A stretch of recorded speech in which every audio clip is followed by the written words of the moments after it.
we have Welcome to WAAAGH. No, it's not called that, but it's called Welcome to Thunder. We're gonna call it WAAAGH here. Now, I'll give you a second. You can read his list name if you'd like. Not appropriate for YouTube, but it is appropriate for them gets. And of course, let's see what's going on in chat. Yeah, guys, don't worry, live chat. We'll move on with you. We'll still interact with you guys in a bit. And yeah, if you got a membership, check out the Discord or Facebook if you got it. Reach out to me so we get you on them calls if you'd like to. But as for Alejandro's list, let's look at the Tactical Brigade because we're getting cunning. This is one of those lists. This is one of those detachments. Not surprised that the community picked this. That from what we heard, that cover gives you, right? Change your ballistics skill, like you actually take a modifier of negative. We don't know if GW is going to go forward and change Tactical Brigade, but getting the order to give yourself that, so you could just have that. It's like, okay, well, that'll be cool, I guess. But that might be something that we actually get to keep with that, or is GW going to go through and start redoing things? That being said, we'll just look at how Tactical Brigade is doing right now for the gets to actually want to make it work. So we have a Big Mech and Mega Armor with the Mech Captain, absolutely mandatory, my opinion. Big Mech with Shock Attack Gun, but only one, which is interesting, right? A lot of time people always bring a mech, a war boss with Mork's Gunning for the redeploy, and then another war boss. So two 10-man units of boys, and then two 5-man units of storm boys that are battle line. Love that. We have a breakable unit to go alongside one of those war bosses.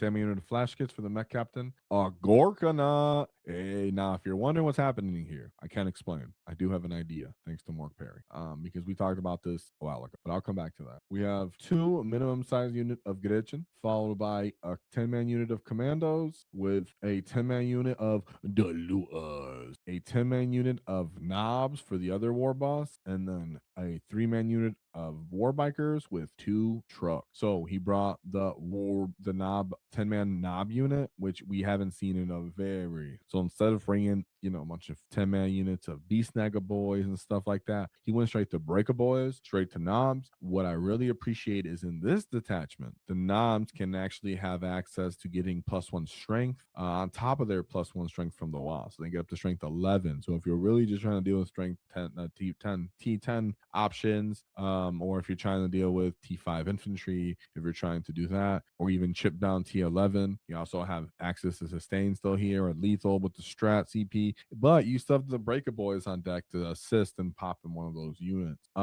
What I was interested to see here as well is that instead of bringing tank busters for the Ludas, you just brought a 10-man unit, or sorry, a 10-man unit Ludas with the shock attack gun. So he's giving them +1 to hit with the rerolls in that case, and he's a cheaper unit. Would I take that? I don't know. Most of the time I don't consider it because of the fact that you ignore cover, but there may be something to that with the redeploy. Right now, bring it back to what I was talking about, is in this detachment, unlike in the freebooters detachment, the enhancement is significantly better in the fact that you can redeploy even your big stompy bit, right? So you can redeploy the Gorkana in this detachment and still be able to do all your fancy goblin mechanic. Let me make sure though, because I might be messing up. Let me make sure. That's not the other detachment, because when we read which one he picked. Oh, dude, I mean enhancement. Let me see. Morse Cannon. Okay, Morse Cannon. Yeah, it's the redeploy. I was like making sure, guys, because we have so many detachment names. So yeah, we had the redeploy there in that case. So you can end up loading the Gorkana with dudes inside of it, very front heavy and aggressive, and then redeploy to another side of the field. You can also take 2 of your trucks and do the same thing. So you can front load on one side very aggressively and then pick up all those points and just move them defensively or into different locations. So it's very, very cunning in that way. And then you can still pick up your storm boys. You can give these units +1 OC, so they're not just fighting units. For example, the knob unit. If for some reason you had to go flip an objective, there's a chance you could do that after you crump a unit. Maybe another one's on the objective that gets that has more OC than you. There's ways how you can make these kind of units feel better, including the boys, right? Boys with 3 OC each, nut. And there's actually no Zod on this, so that's good in that case for people that are not Zod lovers. And there's a lot of still Daka, there's still the Ludas, there's the entire Flash gets break, there's the Gorkanaut for the redeploying shenanigans and the melee combat for more effective anti-tank potential instead of bringing like tank busters, and then no Gazgul Thraka, but you have 10 knobs. So very interesting and different list in that kind of way. For the Tactical Brigade, let's go over his actual path to victory for you guys in chat, because that's first Weird Boy saying is we really are a diverse lot, very much just like the live chat is. So let's go to this first matchup with this the Catan from the Necron. So we have a Nightbringer with a Hexmark Destroyer, Luminar Caesaris, Necros Amatar, the new character, Orikindin Diviner, a Royal Warden, and Scorpack the Destroyer with 20 warriors as battle line. Typically, the best option here is to be like, well, I'll tag you guys and you suck, you can't do anything. But of course, they actually have a Royal Warden here so they can fall back and do stuff. Good for them. Still getting crumb. Then we have a Ghost Ark followed by a Canoptic Reanimator, some Tomb Crawlers. Don't see those too often. Double Doomsday Arc, a Flayed one, and then Ophidian Destroyer. So like every Necron list, just very character heavy, relying on them to do all the lifting as the rest of the gets stuck in effectively. But you would actually end up having very interesting profiles for this kind of matchup. For example, you know where the warriors are going to be. They're going to just walk up and stand on an objective because that's all they do. And now you actually have Looter Bricks for re-rolling, and then they have +1 to hit in that case. You have a bunch of boys that can get into punches. You actually have a 10-man. If in a desperate situation, a 10-man unit of knobs had to punch out the warriors, there'd be a chance that they could. Wouldn't do that in this matchup in that case, but you actually have the options between the Met Captain and the Looters both going into this unit that there's a chance you can just actually pick up the warriors or drastically diminish them to the point that you charge them and finish them off and the big warrior break, and then you're left with the characters in that case. Stuff like Luminor Suzeris, again, typically is very tough, but the one kind of unit that does have a good chance to crump him down is 10 knobs with the war boss on the wall with sustain.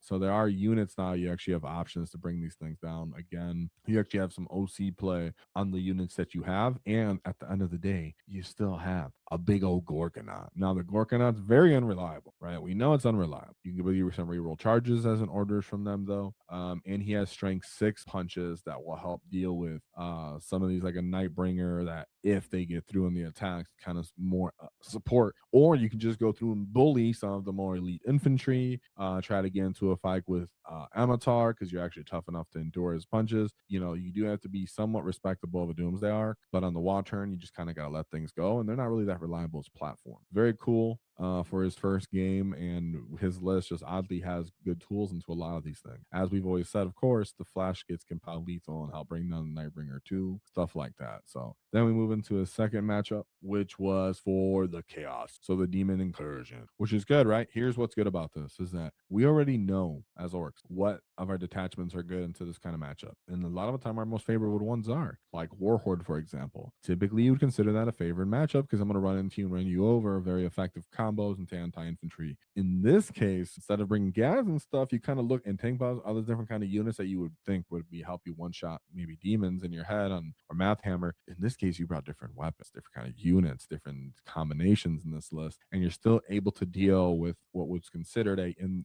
easier matchup for orc. So it's good when you are able to diversify your list, yet still retain the good matchup that you have, and then have support for other ones, right? For example, like the Necron, which I think we still do decent to Necrons, but they're one of those boogeymen that you have to deal with. So then we have Demon Incursion, very basic. We have Be'lakor, a Great Unclean One's Endless Gift, Kairos Fate Weaver, Lord of Change, and Scarbrand. Then we have a Nurgling, a Plague Bearer Brick, double Beast of Nurgles, and double Fleshhound, right? Very straightforward.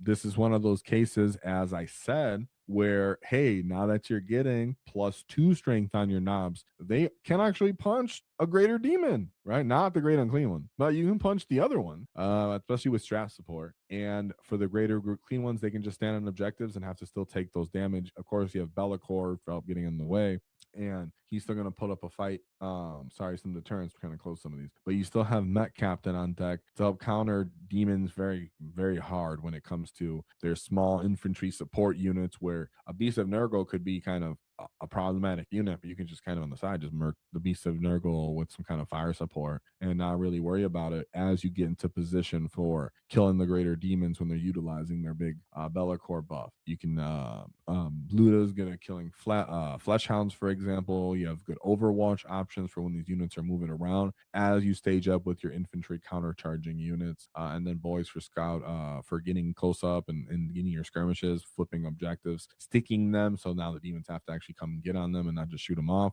Plus, you still have a Gorkanaut on deck with Breakable. So he still kept those kind of good units that would be helpful in this sort of matchup. So very happy to see that you still retain that good matchup. But then we move into his actual struggle game where he ended up taking a loss. And it was a hard loss, which is still a bit of a skew because it's a Genestealer. Now, I don't mean that enthusiastically, like, oh, he loves the Genestealer. It's cool. No, still sucks. But, it's one, not a very common detachment.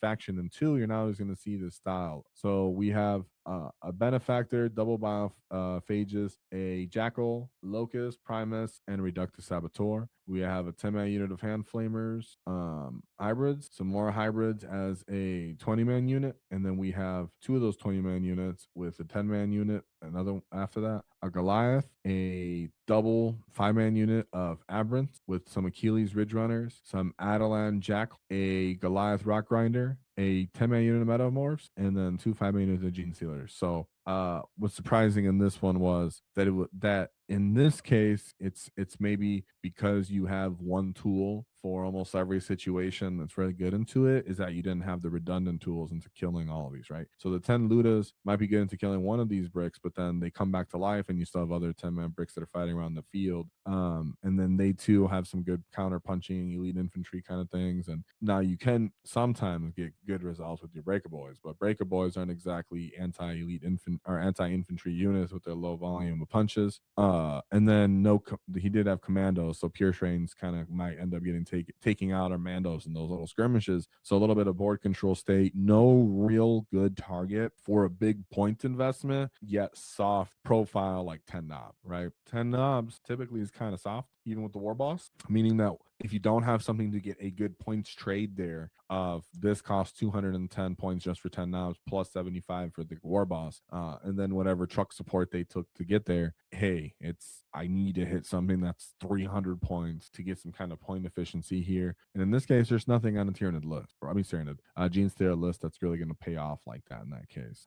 So that can, and then of course mission comes into play there as well. Then we go into his comeback round, which is round 4, which is into the 1,000, where he gets 100 points here. Exalted Sorcerer, double Sorcerer, Sorcerer and Terminator armor, double rubrics, and then a 10-man unit of rubrics, a Chaos Rhino, Forge Fiend, Mutilix Vortex Beast, 5-man unit of Terminators, followed by a 10-man unit of Scarab Occult Terminators, Robot, a Zangor with a Great Bow, and then double 10-man units of Zangors. As I mentioned on the other matchup, where knobs have no prime target, they have a prime target here. They have big 10-man unit of Terminators. In some cases, you might be able to effectively say, I'll kill the Terminator Sorcerer and the 5 Terminators. Won't be exactly the point cost, but maybe it swings the game enough and gets enough respect on the table.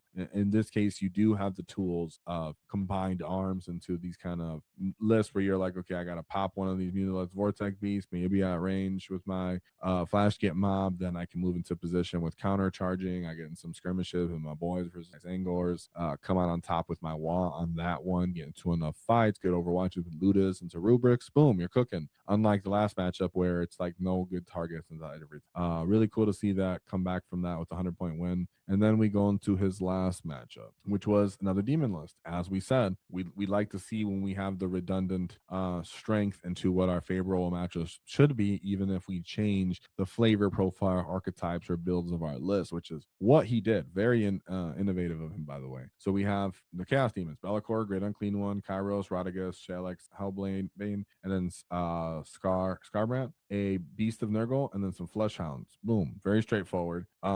Just like the other demons list, and he still was able to kind of deal with that one. Difference was Radagast and Shalaxi, but Shalaxi is really hard, yet your units aren't really meant to be that durable in Tactical Brigade, even in how he built his list out. So she doesn't have any good targets. You can't get to the boys at the knobs first. That's interesting in that way. So awesome to see that. Very, very unique list by Alejandro, and the chat did a great job by voting for this one. So shout out to the rewatch gang that gets to enjoy this. Leave likes and everything so people can actually rewatch this and enjoy this, because this was great. Finally, someone came out of the box and was cooking. So we have Big Mech and Mega Armor, a Big Mech with Shock Attack Gun, a basic Baby Mech. Oh, another thing I could have mentioned, of course, was the truck moving around and the Gorkanaut moving around with the baby mech, right? So the 2 trucks with firing deck from the Ludas with the baby mech giving them +1 to hit would be good, and shooting out of the truck for that support, making people kind of pop that. The other truck has your knobs, and then the Gorkanaut can deploy kind of safely. Keep in mind, as I said, you can redeploy the Gorkanaut, and you can have the 10-man unit of flash kits with the Big Mech and Mega Armor inside of him, so that he's moving up safely. They get out of a terrain, shoot, and then he acts as kind of a support or even a heroic intervention deterrent. And then of course, like I said, the mech can poke, make him better, or on the other turns, you make the trucks better and then come back and still be healing them. So excellent that he had that support, and the mech's there to give orders out to units that don't have leaders. The redeploy, as I mentioned on the war boss, and then the other war boss. Now, what I would say here, though, for anybody, I don't know exactly how I played this list, like I said, but for you, just so you know, if your character is inside of a transport, he technically can't do the redeploy, and then you also can't redeploy him into a transport because it's own deployment. You pick what goes in the transport. So in most cases, to make it easy for you guys, if you do this, there's a good chance you just place the mech somewhere on the field where you want him to support and give him the enhancement so that you can freely redeploy any of your other units, and put whatever you want inside transport. So as the rules are written, that's how it would be. So I kind of advise that change, but like I said, don't know how the list was played. Just my words of advice. If you try this out, make it easier for you. And like I said, no sleep on the Storm Boys that can actually redeploy. So awesome job, Alejandro. I'm very excited for this list. Hopefully people take it out for a spin and get inspired by this kind of list. So shout out to that great actual work, and other people that want to see great work to the community. Let's make sure you get stuck in for that paint competition. Shout out to our sponsors, the Baron of Dice, as they helped us do our wall tactic dice. So shout them out. Check them out in the description, 5% off in the discount, because nobody likes taxes. And shout out to Baron of Dice. They allow us to do our paint competition. So thank you very much to them. If you enjoyed the clip, check out the full video here. If you'd like to see more tactics, click here. Let's get stuck in, lads!